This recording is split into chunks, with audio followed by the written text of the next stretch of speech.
बिस्मिल्लाहिर्रहमानिर्रहीम। अस्सलाम वालेकुम dear students, welcome to my YouTube channel. आज हम करेंगे MTS 621 के नेक्स्ट टॉपिक्स को कवर। आई होप सो को पिछले टॉपिक्स आप सबको अच्छे से समझ आ गए होंगे।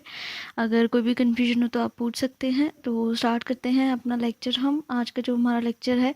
उसमें हम 41 to 50 जो हमारे मॉड्यूल्स हैं उन सबको हम कवर करने की कोशिश करेंगे। तो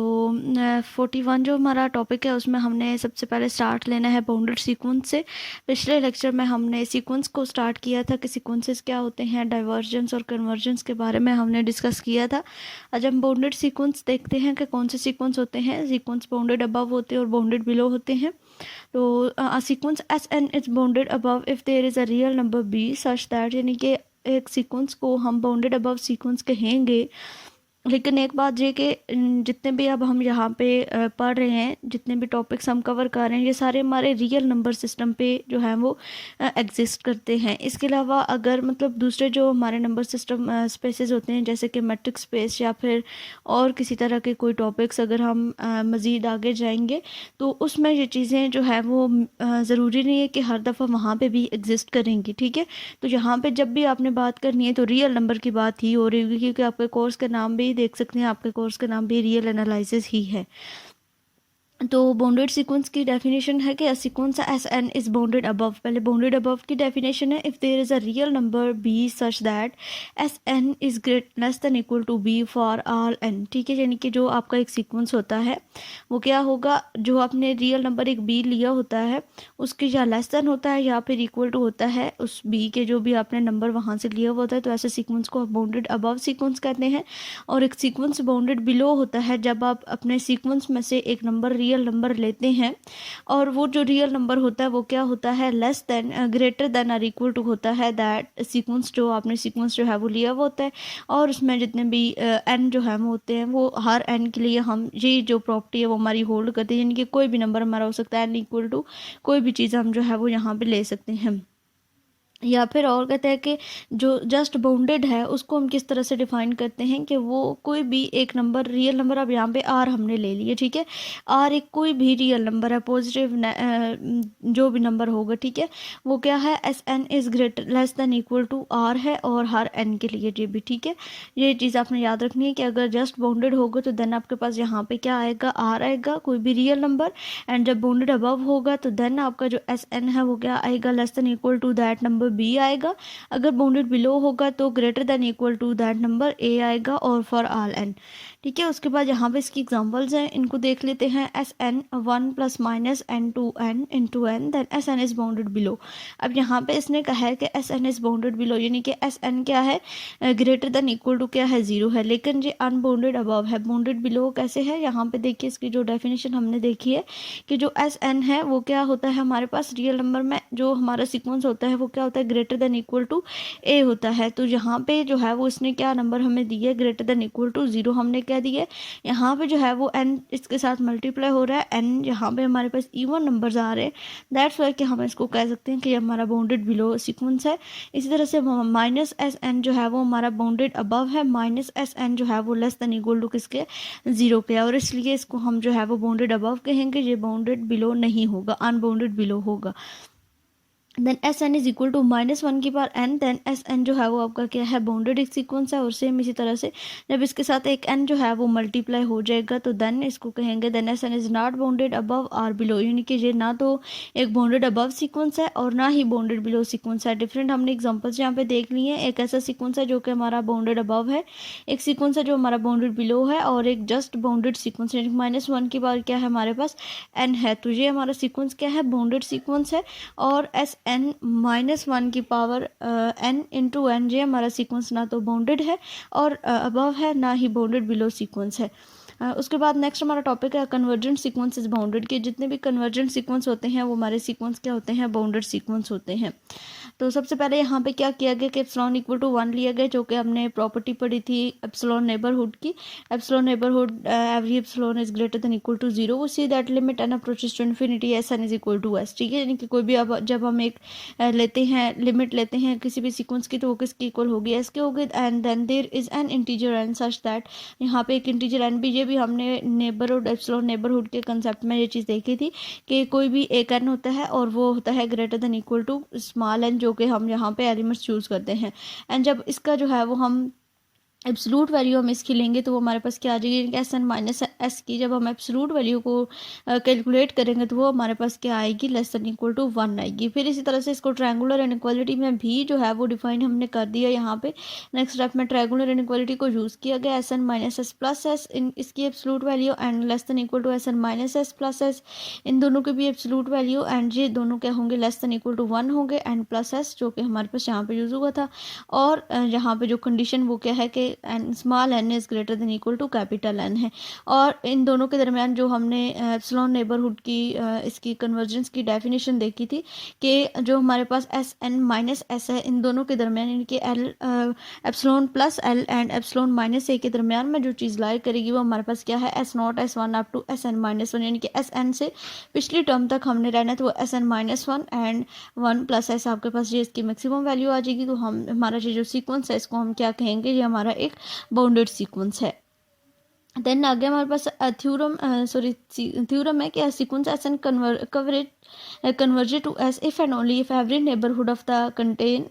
S contain Sn for all but finitely many। जहाँ पे ये जस्ट थ्योरम ही डिफाइन किया गया, इसका प्रूफ इतना ज़्यादा इंपॉर्टेंट नहीं था। इसकी जो स्टेटमेंट है वो आप अच्छे से देख लीजिए, और इसका प्रूफ अगर करना चाहते हैं आप लोग तो आप एक दफ़ा LMS से टॉपिक नंबर 43 डायरेक्ट ओपन कर लीजिए, तो वहाँ से आप इसका प्रूफ देख सकते हैं। लेकिन अगर इसकी ये स्टेटमेंट भी आपको समझ आ जाए कि अगर जो है वो Sn एक कन्वर्ज करता है इफ़ एंड ओनली, यहाँ पे इफ़ एंड ओनली की कंडीशन यानी कि नेसेसरी इनसफिशिएंट कंडीशन है कि दो पार्ट्स इसके हो सकते हैं कि अगर Sn जो है वो कन्वर्ज करता है तो हर जो नेबरहुड है Sn का वो कंटेन करेगा,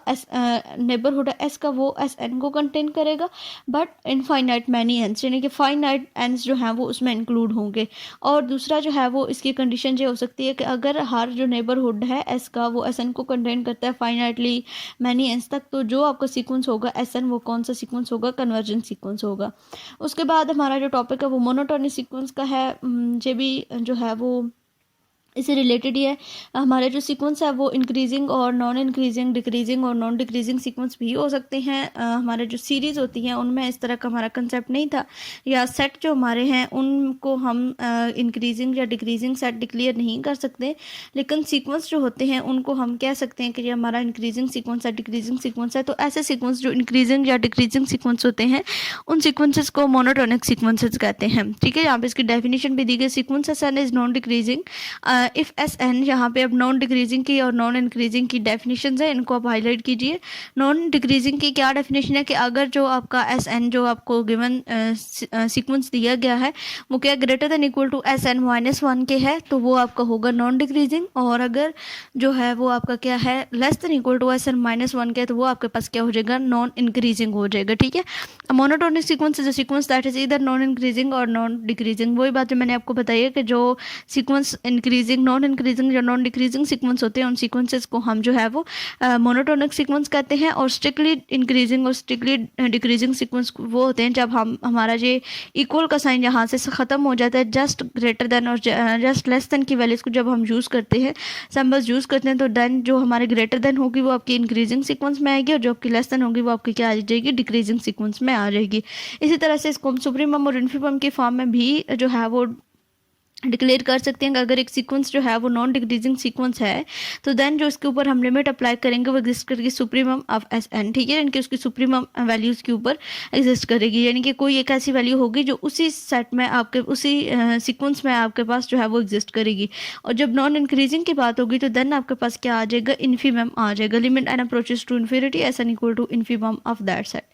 देन उसके बाद यहाँ पे सुप्रीमम और इन्फीमम की डेफिनेशन अगेन से रिकॉल करवाएंगे जो हम ऑलरेडी पढ़ चुके हैं कि beta minus epsilon is less than equal to S N and S N is greater than less than equal to beta, यानी कि इन दोनों के दरमियान जो है वो आपका सीक्वेंस लाई करेगा और जो वैल्यूज होंगी वो आपकी उसे सीक्वेंस में लाई करेंगी। और इन्फीमम की भी डेफिनेशन जो है वो यहाँ पे दी गई है। कि beta minus epsilon is less than s N and is less than beta, and यहाँ पे जो है वो हमारे पास दो इंटीजर्स भी साथ में डिक्लेयर किए गए हैं कि n is greater than equal to n। और उसके अलावा नेक्स्ट अगर आगे हम आ जाएं तो जो हमारे पास एक लिमिट बनती है कि अगर बीटा इक्वल टू हम जो है वो इन्फिनिटी रख देते हैं, ठीक है, और b जो है वो हमारे पास कोई भी एक रियल नंबर है, तो देन हमारे पास ये जो सीक्वेंस होगा ये हमारे पास क्या आ जाएगा, limit n approaches to infinity s N is equal to किसके आ जाएगा, इन्फिनिटी के आ जाएगा। जो अभी हमने यहाँ पे सीक्वेंस देखा था कि limit n approaches to infinity s N is equal to beta के है, तो जब हम बीटा की वैल्यू कर देंगे यहाँ पे इन्फिनिटी कर देंगे, तो देन हमारे पास क्या हो जाएगा, ये भी इन्फिनिटी हो जाएगा। फिर इसी तरह से आगे हमारे पास एग्जांपल है यहाँ पे दी गई है, if S not is equal to 1 and S N is equal to 1 minus e की power minus S N minus 1 and 0 is less than S N and S N is less than equal to 1 for all N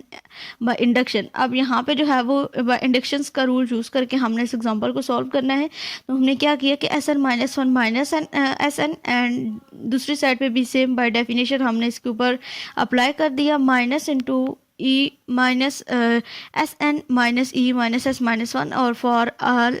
if n is greater than equal to किसके आपके पास 1 के है। अब जो है वो mean value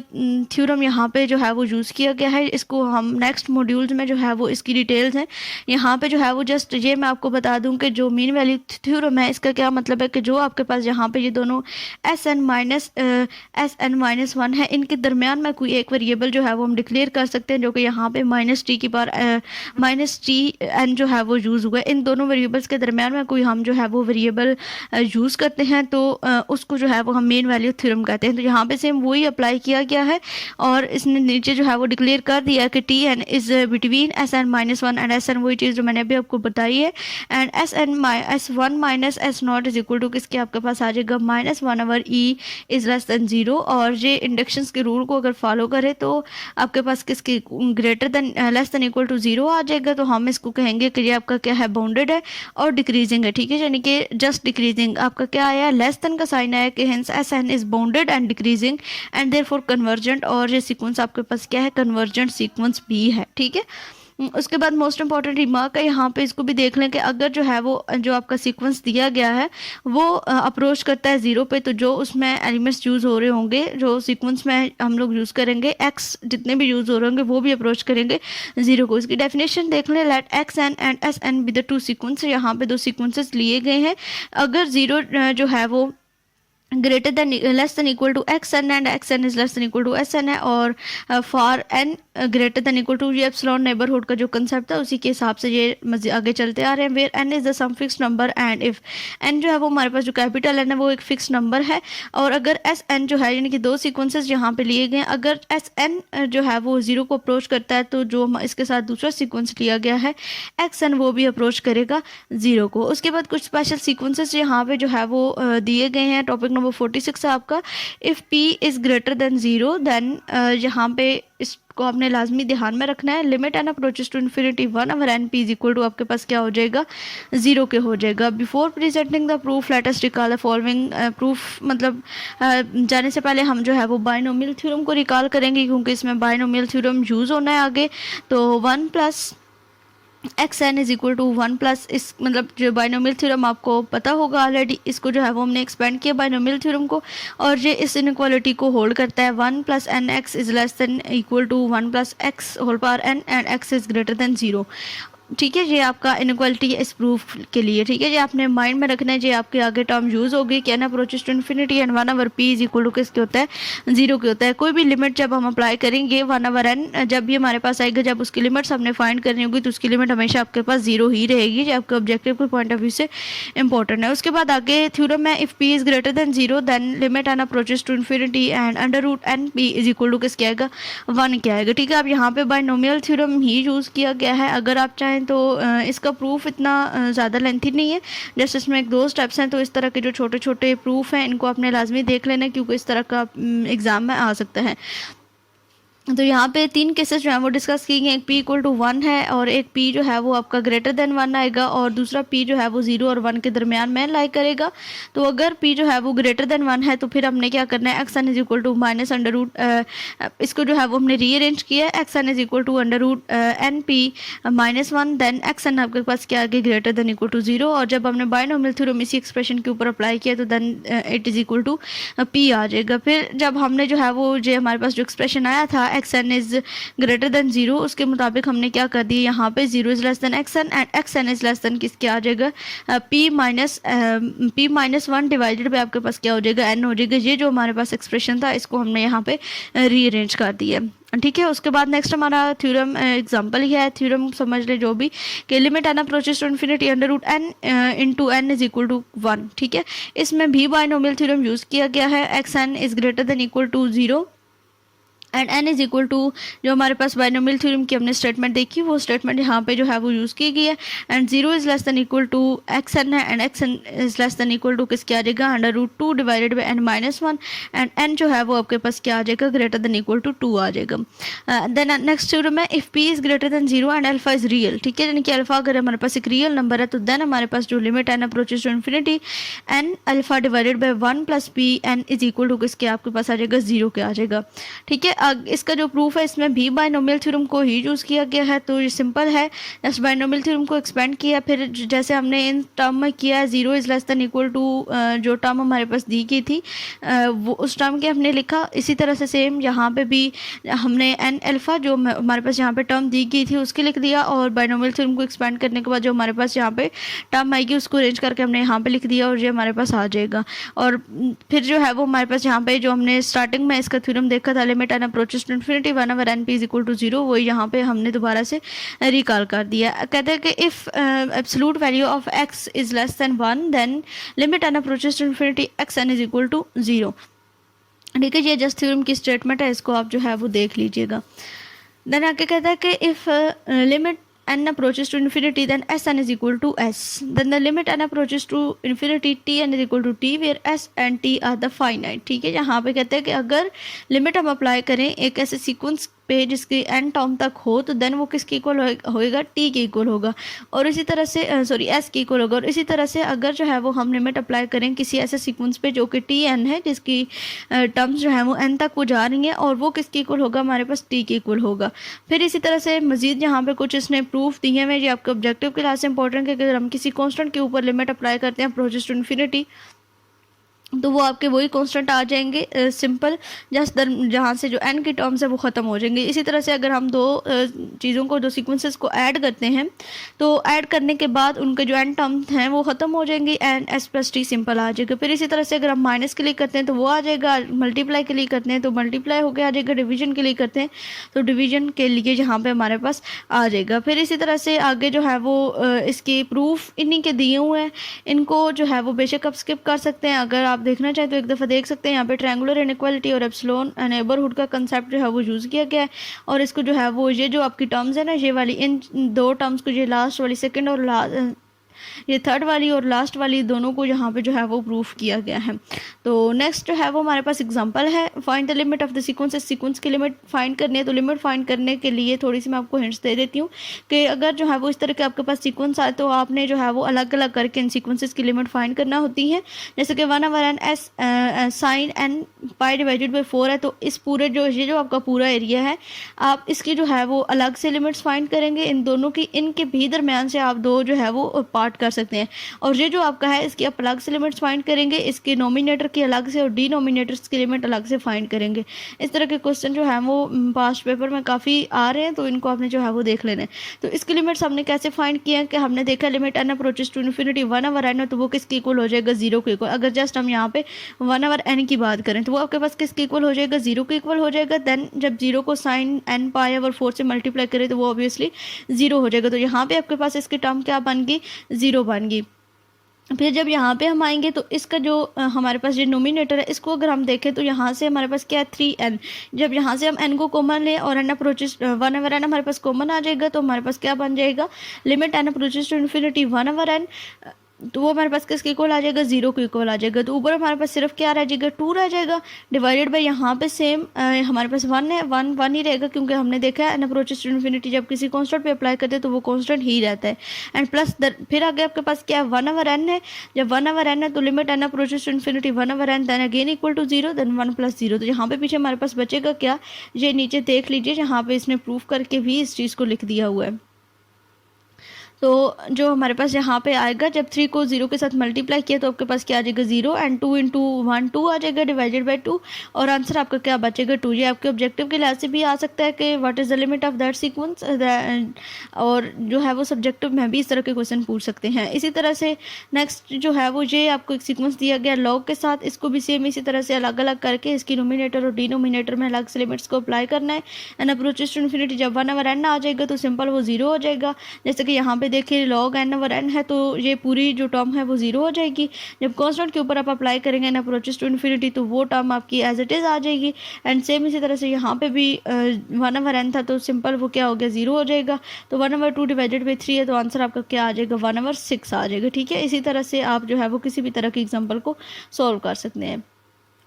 next अगर हम आगे जाएं तो अगर हमारा जो टॉपिक है वो सब सीक्वेंसेस का टॉपिक है, यानी कि एक सीक्वेंस दिया गया है, उस सीक्वेंस में से ही हमने जो है वो अगर एक और सीक्वेंस निकालना है तो ऐसे सीक्वेंस को हम जो है वो सब सीक्वेंस कहते हैं। A sequence t k is a सब sequence of the sequence s n. ठीक है, यानी कि एक सब सीक्वेंस हमने क्या निकाला है, टी के निकाला है, जो सब सीक्वेंस होगा एस एन का, यानी कि एस एन में से ही हम कुछ एलिमेंट्स को लेकर वहाँ से एक सीक्वेंस बना दें तो ऐसे सीक्वेंस को हम सब सीक्वेंस कहते हैं। Then t k is equal to S n t k, ये इसके यहाँ पे आ जाएगा। ठीक है, and n k is the increasing infinite sequence of integers, यानी कि जो एन के यहाँ पे यूज़ हो रहा है ये क्या, इंक्रीजिंग इनफाइनाइट सीक्वेंस है। अगर जो इंक्रीजिंग नहीं होगा और infinite sequence in the domain of s n we denote the sequence t k by s n t k, यानी कि इसको हम इस तरह से भी डिनोट कर सकते हैं। फिर इसी तरह से यहाँ पे एग्जाम्पल्स हैं कि अगर एस एन जो है वो सीक्वेंस दिया गया है तो इस तरह के एक सीक्वेंस दिया गया है, अब उसका सब सीक्वेंस अगर हम निकालें एन की इक्वल टू 2 के हम रख लें तो वो हमारे पास इस तरह से इवन टर्म में इसकी सारी जो है वो फॉर्म्स आ जाएंगी। इसी तरह से जब हमारे पास ऑड आ जाएगा 2k + 1 हम रख लें एन के की जगह पे तो देन हमारे पास क्या आ जाएगा, इस तरह का सीक्वेंस आ जाएगा और टर्म में सारा सीक्वेंस आ जाएगा। फिर कहते हैं sequence s N is defined by this s n -1 की power n and 1 + 1/n and does not converge but s N is a सब सीक्वेंस, यानी कि कुछ ऐसे भी सीक्वेंस होते हैं जो कि कन्वर्ज नहीं करते लेकिन उनका जो सब सीक्वेंस हम लेते हैं वो कन्वर्ज करते हैं, यानी कि ये एज खुद जो है वो एक डाइवर्जेंट सीक्वेंस है लेकिन इसके जो हमने सब सीक्वेंसेस लिए हैं वो कन्वर्ज कर रहे हैं। ठीक है, इस तरह की एग्जांपल्स जो हैं वो पूछी जा सकती हैं। तो देन यहाँ पे जो है वो एक एग्जांपल इसके लिए की है 1 + √2 के, जब इसको हमने अप्लाई किया तो limit k approaches to infinity 2k is equal to 1 by definition. Same इसी तरह से यहाँ पे ये हमारे पास सीक्वेंस दिए गए, जब इसके ऊपर हमने अप्लाई की limit n approaches to infinity तो वो आपके पास किसके इक्वल आ जाएगा, -1 के इक्वल आ जाएगा। ठीक है, वही बात है जो नीचे लाइन है इनमें यही लिखा हुआ है कि हमारे पास जो है वो कुछ ऐसे सीक्वेंसेस होते हैं जो कि कन्वर्जन होते हैं और उनके सब सीक्वेंस भी कन्वर्ज करते हैं, लेकिन कुछ ऐसे सीक्वेंस होते हैं जो कि खुद डाइवर्जेंट सीक्वेंस होते हैं लेकिन उनके जो सब सीक्वेंसेस हम लेते हैं वो हमारे कन्वर्जेंट सीक्वेंस होते हैं। तो ये था हमारा आज का लेक्चर। आई होप सो कि ये लेक्चर्स आपको अच्छे तरीके से समझ आ गए होंगे। अगर कोई भी कन्फ्यूजन हो तो आप पूछ सकते हैं। एक और मोस्ट इम्पॉर्टेंट बात के पेपर्स को टाइम जो है वो काफ़ी शॉर्ट जैसे कि रह गया, आप सबको पता है। तो अगर जो है वो आप सब लोग इस बात पे एग्री करें कि मैं जो है वो जो लेक्चर्स नेक्स्ट इसके अपलोड करूं वो जस्ट जो इंपॉर्टेंट पॉइंट्स हैं ऑब्जेक्टिव के लिहाज से और सब्जेक्टिव के लिहाज से वो आपको बता दूं, और जो एग्जांपल्स हैं वो अगर आप खुद सॉल्व कर लें, और अगर कोई भी एग्जांपल सॉल्व करने में कन्फ्यूजन हो तो आप व्हाट्सएप ग्रुप ज्वाइन कर लें तो वहाँ पे डिस्कशन कर लिए करें। अगर जो है वो इस तरह किया जाएगा तो सिलेबस जो है वो हमारा जल्दी कवर हो जाएगा, और जितने भी इंपॉर्टेंट पॉइंट्स होंगे सब्जेक्टिव और ऑब्जेक्टिव और जो मेन चीज़ें होंगी जस्ट अगर वो क्लियर कर दी जाए तो आई होप के पेपर जो है वो इजीली हमारा अटैम्प्ट हो जाएगा। तो आप कमेंट बॉक्स में लाजमी बताइएगा कि क्या करना चाहिए। तो मुझे दीजिए इजाज़त, मिलते हैं अपने अगले लेक्चर में, तब तक के लिए अल्लाह हाफिज़।